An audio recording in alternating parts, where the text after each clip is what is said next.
Jang Bong currently holds the position of head chef at the official residence of the South Korean Prime Minister, known as the Blue House. Bong possesses exceptional culinary skills. On this particular day, Bong received information that the Blue House was hosting a dinner party for a Chinese ambassador, who is very sensitive to fish bones.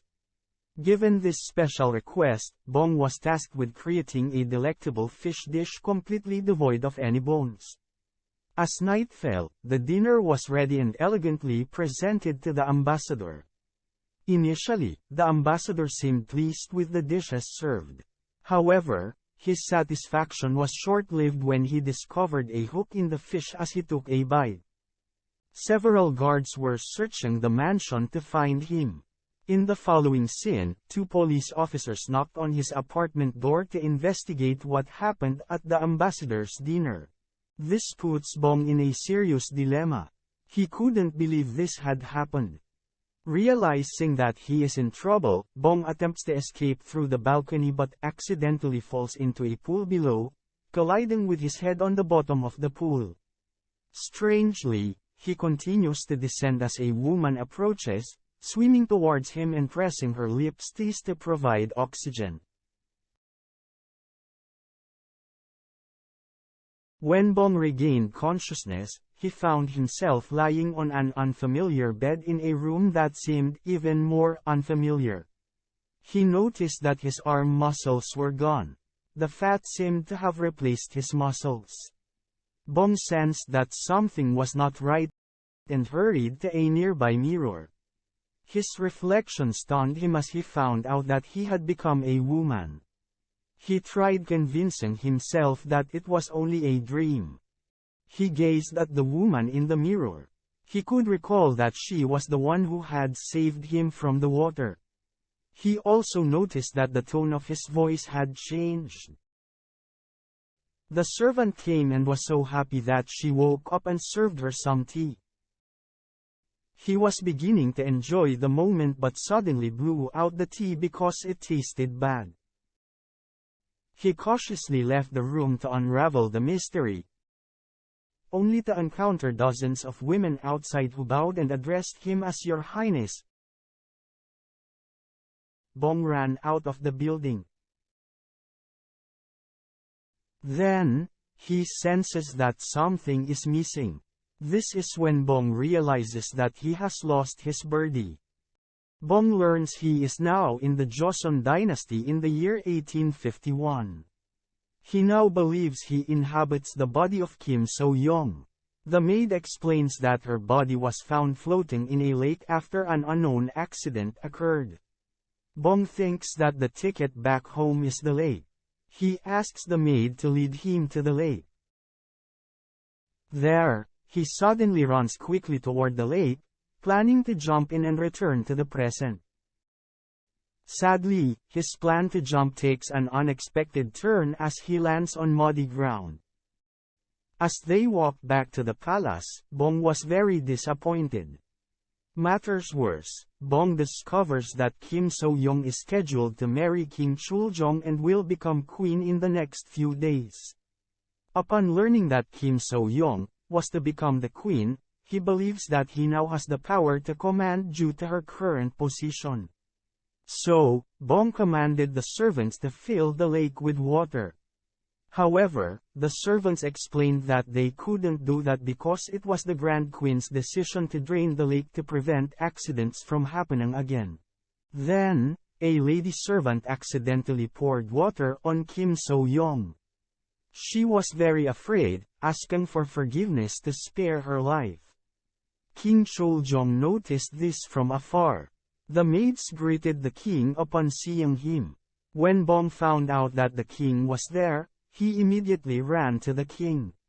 He asked the king to fill the lake with water, but the king refused, saying that Grand Queen had ordered the lake to be drained.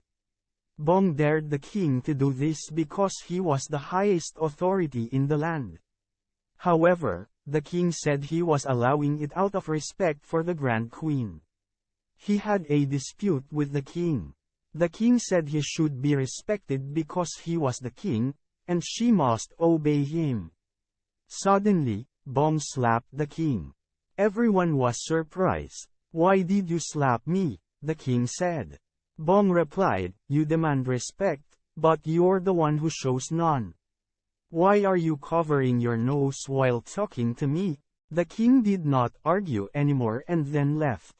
The Grand Queen Sunwon and Kim Gwajon, both from Anden Kim clan, have a conversation wondering why Kim So-young had ended up drowning in the lake.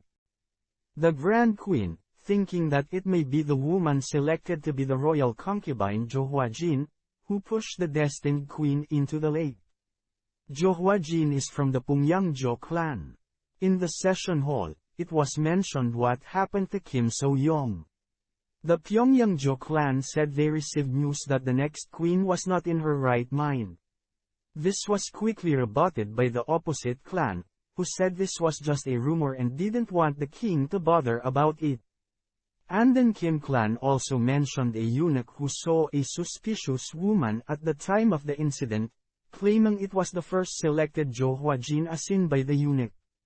The Pyongyang-jo clan angrily reacted to this, saying they were framing Jo Hwa-jin to exclude her from the selection. Councillor Kim Byung-hak of the Kim clan suggested an investigation to punish the culprit severely. Suddenly, the king laughs out loud, stating that Jo Hwa-jin was with him the whole night, and they know she is his first love. Since it is now out in the open, he decides to expedite the marriage with Kim So-young immediately so he can select Jo Hwa-jin as his concubine and prevent his ministers from attacking each other. At that time, Bong was still wondering how to get back to his time. The servant told her that the lake would never be filled with water again. Bong didn't want to stay in the palace for the rest of his life, so he tried to find another way. He even submerged his face in a pail used for cleaning the floor. He also tried the aquarium. King Choljong then visited Kim So-young to announce their wedding the next day. Bong was surprised to hear this news. There, he confessed to the king that he was a man who had lived in Korea 200 years from now and was trapped in Kim So-young's body. But the king did not believe her. Instead, the royal physician was ordered to administer immediate treatment to Kim So-young. Later, the doctor attempted to treat Kim So-young. However, Bong refuses to undergo treatment. The servants work together to restrain Kim So-young, while the physician treats her using smoke. The doctor was attempting to administer acupuncture when Bong suddenly threatened him, saying that she would hold him accountable once she became queen. As a result, the doctor discontinued the treatment. In Bong's mind, he would now assume the role of queen as they had hoped. On the wedding day, Bong was unaware of the dynasty's customs. With the help of her maids, Bong managed to learn the requirements of the wedding ceremony. The servants assisted her as the ceremony was ongoing. Bong drank the offering wine bottoms up. As the wedding ceremony came to an end, Bong felt a sudden shortness of breath and dizziness. Then, he heard a woman's voice saying, "You should love me," and a picture of King Choljong appeared in his mind. Bong almost passed out, but the king was quick enough to catch her.